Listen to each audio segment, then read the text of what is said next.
टोंक के देवली में भी चुनाव लड़ने गया आपका बेटा। इस हाड़ौती में पैदा हुआ बच्चा टोंक की देवली में चुनाव लड़ने गया। कोई गांव नहीं जानता था, वहाँ ढाणी नहीं जानता था। 20 दिन वहाँ रहा, लेकिन जिस तरह से वहाँ की जनता ने मुझे 60,000 वोट दिए, और वहाँ की जनता आज भी ये कहती है कि नरेश तुझे कहीं जाने की जरूरत नहीं है देवली छोड़ के। नरेश देवली मेरा छोड़ के कहीं जाने की जरूरत नहीं है, अगली बार लाख वोटों से यहाँ से जिता कर भेजेंगे।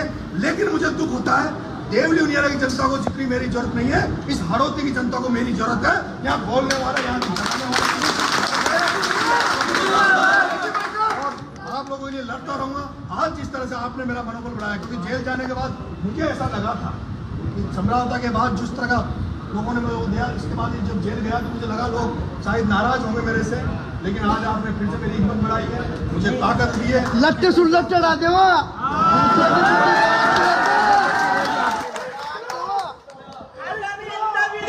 अगर चुनाव होता है काट देवो, अल्लाह सब बचा देवो।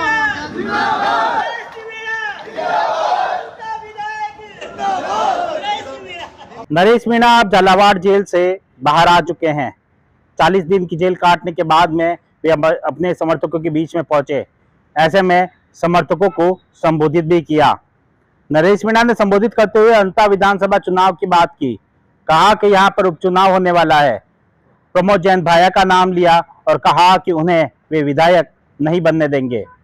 तो समर्थकों ने भी नरेश मीणा का नाम लेते हुए, नारे लगाते हुए यह कह दिया, अंता विधानसभा का विधायक कैसा हो, नरेश मीणा जैसा हो। तो क्या नरेश मीणा अंता विधानसभा के उपचुनाव जीत सकते हैं? कैसे वे प्रबल दावेदार है? हम इस विधानसभा के जातीय और पिछली इतिहास के माध्यम से समझेंगे कि नरेश मीणा को क्या इस सीट पर जीत मिल सकती है।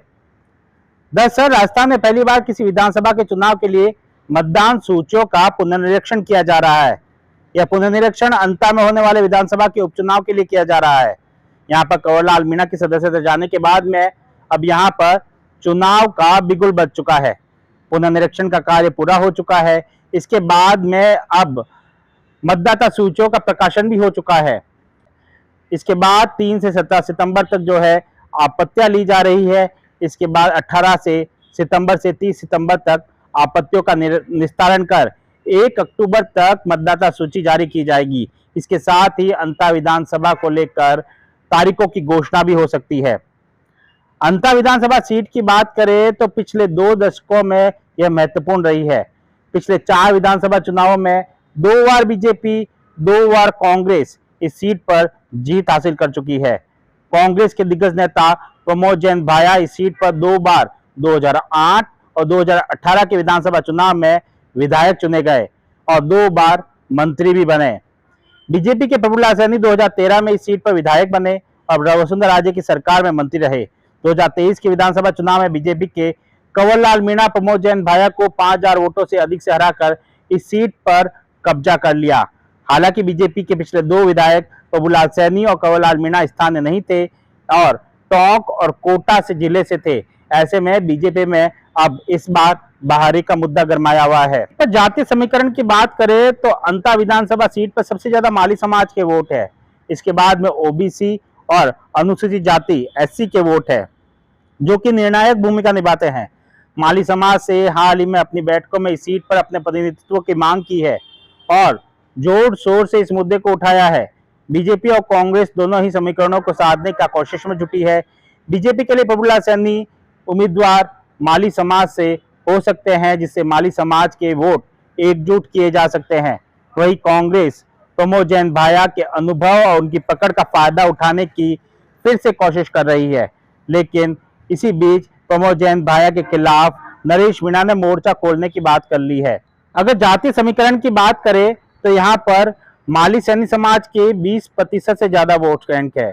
वहीं एससी समाज के 19% से ज्यादा, मीणा समाज के 16% से ज्यादा, तो धाकड़ समाज के 10% के आसपास, राजपूत समाज के 7% के आसपास, मुस्लिम समाज के भी 7% के आसपास वोट है। वही ब्राह्मण समाज के 5%, गुज्जर समाज के 5% के आसपास और बनिया समाज के करीब 2.5% वोट है। बाकी अन्य वोट है। ऐसे में माली सैनी समाज और एससी समाज, मीणा समाज जो है निर्णायक भूमिका में रहते हैं। इस सीट पर इतिहास की बात करें तो 2008 में कांग्रेस के प्रत्याशी प्रमोद जैन भाया ने यहां पर जीत हासिल की थी। इसके बाद 2013 में भाजपा से प्रभुलाल सैनी, जिन्होंने करीब 3,500 मतों से चुनाव जीता।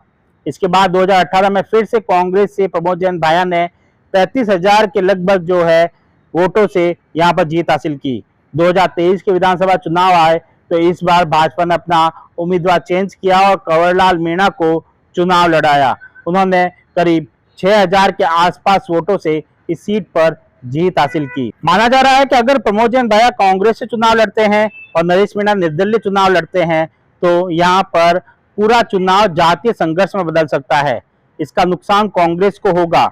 वही दूसरी ओर बीजेपी अगर किसी सैनिक को टिकट देती है तो उसका इस सीट पर जरूर बढ़त मिलने के पूरे आसार नजर आ रहे हैं।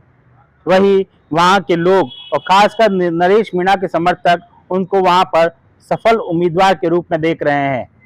कांग्रेस नरेश मीणा के लिए पहले से कह चुकी है कि उन्होंने अपनी किस्मत आजमा ली है। प्रदेश अध्यक्ष गोविंद सिंह डोटासरा ने नरेश मीणा के लिए बयान दिया कि वे किस्मत आजमा चुके हैं निर्दलीय चुनाव लड़कर। ऐसे में कांग्रेस के दरवाजा नरेश मीणा के लिए बंद हो चुके हैं। तो क्या भाजपा नरेश मीणा पर दाव खेलेगी? हालांकि इसकी संभावना कम नजर आती है। पहले से भाजपा में बहुत से उम्मीदवार लाइन में हैं। ऐसे में नरेश मीणा को निर्दलीय ताल ठोक सकते हैं या तीसरे मोर्चे से आरएलपी, बीएपी, समाजवादी पार्टी तक उनको टिकट देने के लिए तैयार है। लेकिन नरेश मीणा क्या डिसीजन करेंगे ये आने वाला समय बताएगा। लेकिन अगर वे निर्दलीय चुनाव लड़ते हैं तो जातीय वोट बैंक उनके पक्ष में कहीं ना कहीं जाता हुआ दिखाई दे रहा है। ऐसे में वे एक प्रबल दावेदार इस सीट के लिए हो सकते हैं। सुमित देवड़ा, TV9 राजस्थान।